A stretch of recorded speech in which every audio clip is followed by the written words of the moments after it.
Dan contoh baru ni Palestine punya solidarity tu. Yes, macam contoh semalam saya myself call Menteri Pendidikan dan juga Exco Pendidikan di Johor to monitor every single school because I got images and report of certain school where the teacher themselves encourage young kids to carry weapon. Walaupun benda tu adalah mainan, bukan a real weapon, but what message are you trying to pass here? Apa yang kita mampu buat? Yes, what's happening today is a bit biased. Okay, there's double standard. Situasi Israel and Palestine. We all know that. Macam contoh isteri saya. I mean, she's very sad apabila tengok image. Tak ada manusia, a normal human being, will not be affected by those images. What they see is happening in Palestine. Yeah.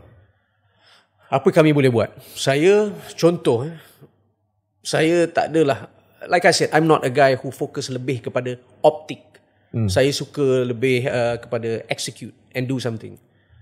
Now, the thing we can do is sedekah, doa, and pray for the best. And of course, to membantu. Itu yang terbaik.